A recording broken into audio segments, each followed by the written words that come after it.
For fans, and even those who heard of it in passing, it's official, Arrowhead Game Studios' Helldivers 2 is suffering from success. It's something that wasn't really expected before launch. Sure, pre-release impressions were positive, but it didn't have a marketing budget akin to other big PS5 exclusives like Marvel's Spider-Man 2. Fans of the original likely didn't expect this either, as indicated by the original peaking at 6,744 concurrent players on Steam when it launched. There were also some concerns before the launch over its live service aspirations. While Galactic War was detailed, how it really played out was unknown, and the war bonds and Superstore rubbed some people the wrong way, especially with microtransactions confirmed. The fact that PC version used N-Protect's controversial Game Guard also didn't help. Did we mention the lack of pre-launch reviews, likely because of services going live at launch and how much the enjoyability hinged on Galactic War? Nevertheless, despite seemingly everything going against it, even with so many other hyped releases the month prior and more to come, like Final Fantasy VII Rebirth, it made a big splash. It started with about 57,000 concurrent Steam players at launch on February 8th. A pretty impressive total, nearly 10 times that of the original, but within a day, it shot to 81,000, becoming the best launch for a PlayStation Studios title on Steam.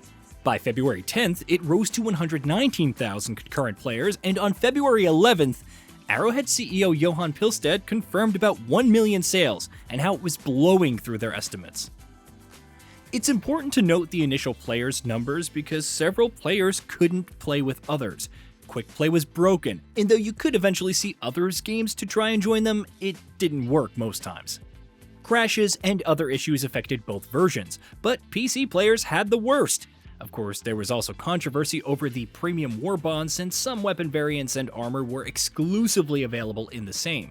Armor was also sold in the Superstore on a rotating basis and could only be purchased with super credits. Yet, despite all that, Helldivers 2 continued to soar in popularity.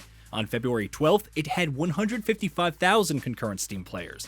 Again, considering that the original barely hit 10,000 peak concurrent players during its lifetime on Steam, and here was the sequel obliterating that record and its own on a near-daily basis. However, when factoring in the PS5 player base, the total was 360,000 peak concurrent players, and it kept rising. By this point, Arrowhead Game Studios realized that its server capacity wasn't enough. On the same day, Pilstead addressed issues regarding players not being able to log in and mission rewards not being received. It was due to a rate limit that its service implemented that denied connections beyond a certain volume each minute so that everything wouldn't suddenly collapse. While the team increased the limit from 10,000 players per minute to 20,000 and its total concurrent player capacity to 360,000, the cap was reached in less than 6 minutes. Of course, it only kept going up, with over 200,000 peak concurrent players on Steam alone by February 14th. One could probably ask the question by now, why is Helldivers 2 such a success? It isn't a Pokemon competitor with a massive open world like Palworld, which also launched on multiple platforms alongside services like Game Pass. It's not a AAA budget title. Pilstead confirmed that it was in development for almost 8 years, but Arrowhead has about 100 developers. The engine used for Helldivers 2, Autodesk Stingray, stopped receiving support in 2018 and is by no means cutting edge. There's also the fact that its live service, a business model which recently saw not one but 2 underwhelming releases from big companies, Suicide Squad Kill the Justice League and Skull and Bones. Also, unlike those games, it's not the ideal solo experience because of the difficulty and so much of the experience being tailored specifically around playing with others, which was quite challenging initially. Yet, it stands tall, like a squad of Helldivers chest bumping after jamming a Super Earth flag into a Terminid corpse. Why? Because it's a great game. The shooting feels good. Calling down stratagems to outright nuke factories and nests feels good. Killing stuff in general, whether it's automatons, Terminids, or your teammates, feels good. The game's satirical nature, where the horrors of Galactic War and the totalitarian Super Earth are interspersed with over-the-top deaths and one-liners, is hilarious. It's one of the few titles that takes its premise seriously while embracing the ridiculousness. Also, for a campaign that will evolve over the long run, Galactic War was already delivering some memorable moments, whether liberating the initial Terminid planets or the surprise invasion by the automatons. If that weren't enough, the live service implementation was pretty well done. from the game masters responding in real time to spice things up for players to farming super credits simply by playing the game. The fact that the Superstore items aren't obscenely priced like other competitors is also noteworthy. The $40 price also probably helps, providing less of a barrier of entry for prospective players.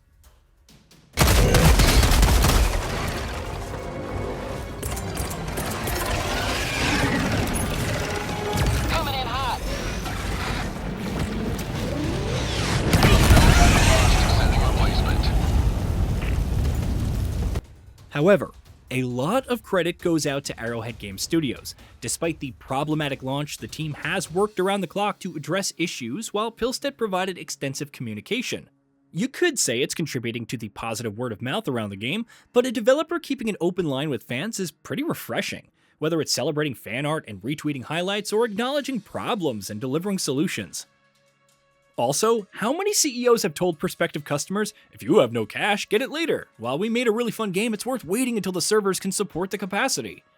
Again, maybe it makes for easy brownie points, but I don't remember Rocksteady Studios making such a comment with their live service offerings. Helldivers 2 has peaked at 458,709 concurrent players on Steam, entering the platform's all-time top 20 and beating the likes of Halo Infinite, Destiny 2, Starfield, and Grand Theft Auto 5.